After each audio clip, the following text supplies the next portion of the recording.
it's quite common that you have that one person that made you realise that you were gay or bi, that one girl that you fancied a bit, who thought was so attractive and you kind of fantasised about a bit.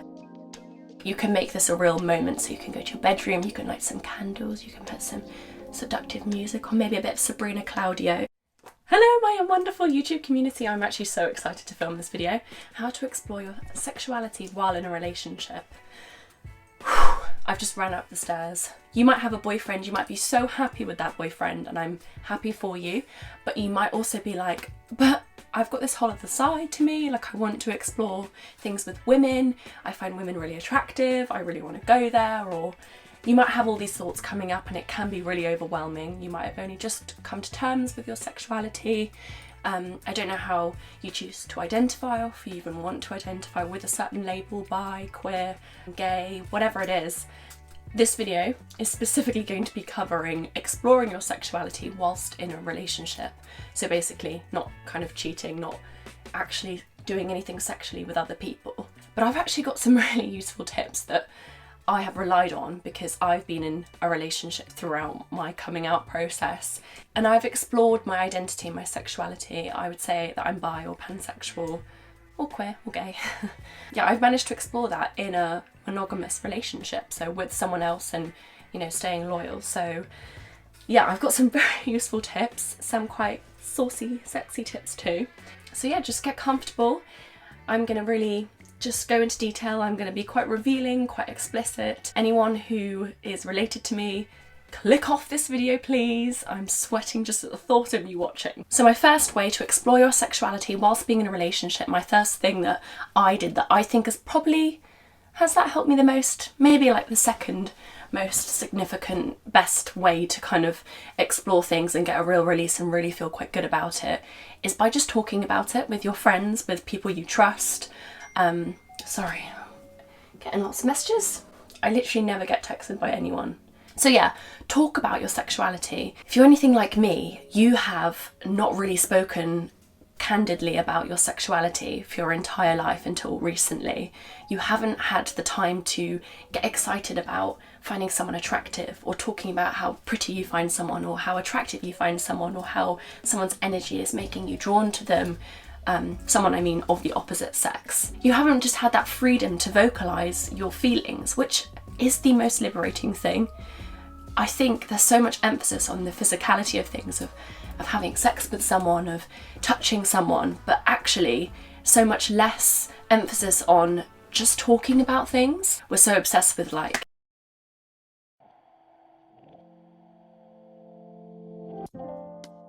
only thing with talking to people is you need to prepare yourself, because some people, I've had this, some people might say, oh my gosh, I'm not gay though, I'm not bi, I don't relate, I'm not like that. They might get kind of defensive or uncomfortable, or feel the need to address that they're straight. There's a lack of education on being gay and on being a gay ally.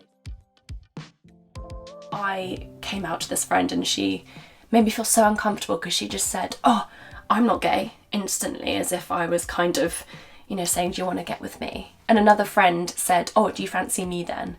Be prepared for those kind of ignorant comments. I'm sure they don't mean anything by it, and if you explain and try and like, push them to do their own research on how to make you feel comfortable, things will fall into place.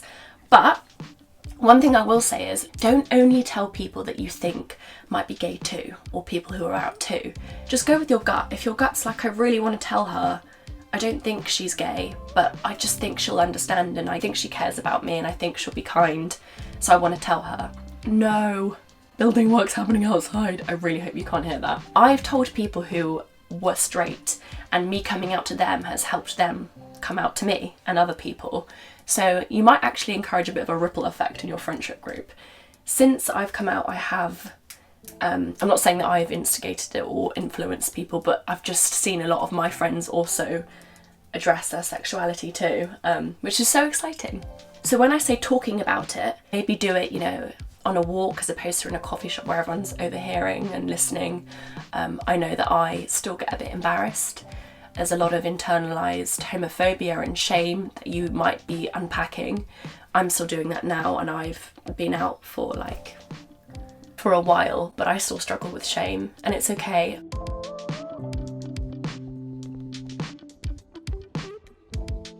So when I'm talking about my sexuality with my friends, the things that I talk about that make me feel really good and feel like a real release is kind of sexual fantasies, my kind of type, just because this is the kind of stuff that straight people get to do all the time. There are shows dedicated to, you know, like Love Island dedicated to straight love, and there's less of that. I mean, I'm going to go on to that in my next tip, but there's not a lot of media covering just your everyday, exciting, sexy relationship romance stuff. So talk about that basically.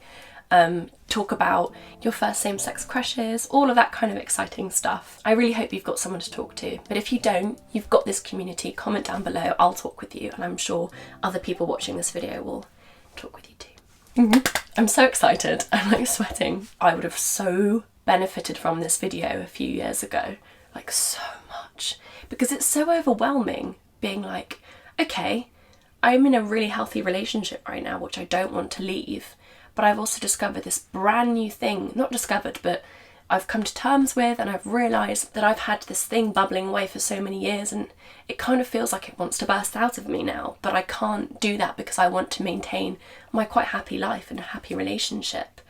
So what do I do? And it's, yeah, it just feels really good to be doing a video to help other people who are experiencing what I experienced. And I promise you, those feelings of like just wanting to explore, I think they'll calm down, and there are ways to do it whilst staying faithful to your partner. And the next way is to consume gay media, or bisexual or queer or whatever you want to label yourself as. Explore media and books that are relatable to you. So I've got freaking loads of examples. Carol is a great film with Cate Blanchett. It's a Christmas film too, so #1 recommendation. It's so cozy, and for those of you that are really into film, it's very visually appealing, it's very well done. The Bold Type is a series on Netflix, and there is a bisexual character in it, and she gets with this girl who when I watched the series, I fancied her so much. I think I've spoken about her on this YouTube channel before. I actually followed her on Instagram. Gay TikTok. That was actually, I think, what instigated me realising that I was pansexual. There's also Atypical. There's a woman and woman relationship, and they are both so attractive. I don't know about you, but I quite like seeing two kind of like femme girls in a relationship, just because I think there's a lot of like the classic, like the butch girl and the like the delicate feminine girl, but I'm quite a femme girl, and I am attracted to other kind of like femme girls. I also like a bit of edge, but I don't know, I just would like to see more of that represented. And in Atypical, one of the girls is a bit more in touch with their masculine side, but she, you know, is also kind of feminine too. The L Word, I'm sure lots of you have heard of that already. The 7 Husbands of Evelyn Hugo, I haven't read that yet, but apparently that's a good book if you're a woman interested in women and women relationships and stuff. So I'm encouraging you to really engage with this kind of media and these books, because they help you feel really understood, and you can kind of live vicariously through these characters. Also, you get to see cool bisexual people, cool queer people, cool gay people,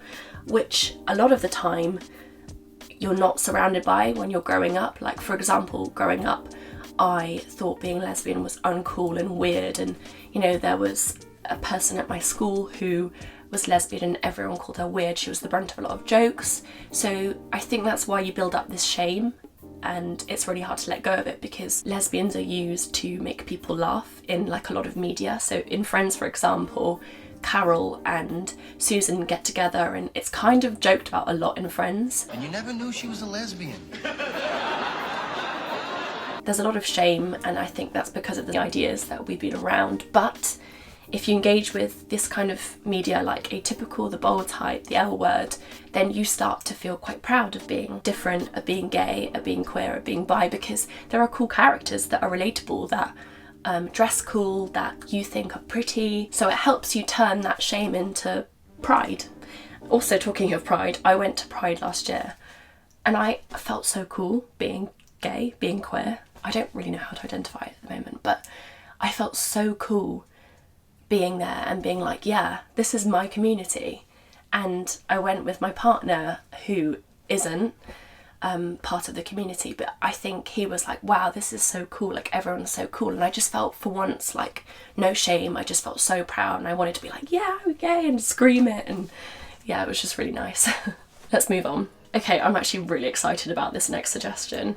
I kind of came up with this when I was in a coffee shop and I was getting really excited and I was like, I need to calm down because I was in a very public space and I was like getting a bit hot under the collar.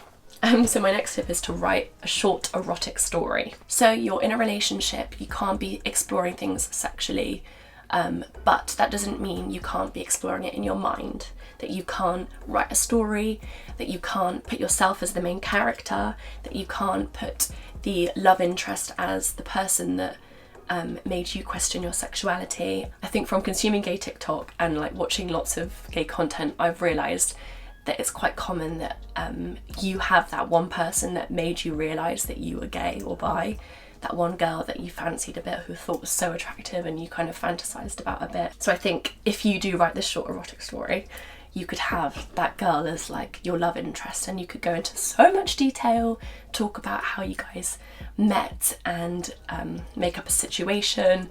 And the best thing is, this is all on your terms. You don't need to make it about going straight into sex. You can make it all about the foreplay. This isn't male porn. And I also think you can make this a real moment, so you can go to your bedroom, you can light some candles, you can put some seductive music or maybe a bit of Sabrina Claudio. She has the most sensual voice. Maybe do it when you're home alone, maybe dress really nicely for yourself, write out this story, then read it and just make it a really special moment. I haven't done this yet. I was intending to do this before the video and then I was gonna like read mine back, but then I thought that could be quite explicit and I could reveal quite a lot. Moving on. My next tip is to create a Pinterest board. So I just love reading quotes. I love reading quotes that are like, you were gay and you were different. Why is that such a bad thing? Love is love. I just quite like being bombarded with positive words because I think attitudes are infectious and those things kind of get absorbed by our subconscious and we internalize those words, and I just think they help us walk with a bit more confidence, a bit more pride. So I think just the more positivity you consume, the better. So make a Pinterest board of kind of pride quotes. In that folder you could also put like photos of gay couples that you admire, like I think Cara Delevingne, I can't remember her partner, but I had them, and I had Kristen Stewart and someone else, and I've forgotten everyone I've had in there, but I really had that going for a while and it just made me feel very good. On the celebrity topic, that's my next tip. Find a celebrity that you really admire that has come out as bi or as queer and kind of just do some research, listen to their coming out story, listen to interviews where they talk about their sexuality. I just think if there's someone that you can look up to, who you admire, who you think is cool, then it helps you to kind of reposition how you view being queer, because for so long we've been brainwashed into thinking it's weird and you're a loser if you're queer. But if you see these icons who are so successful being queer and proud, then I think that's going to help you feel confident in your sexuality and help you feel proud. And I know this is how to explore your sexuality, but I think getting rid of feelings of shame and being proud is a part of exploring that and embracing it, and I think it's really important. Right, just for a bit of inspiration, I'm going to get up some celebrities you might know that are LGBTQ+. Miley Cyrus, Drew Barrymore. I feel like I knew that already actually.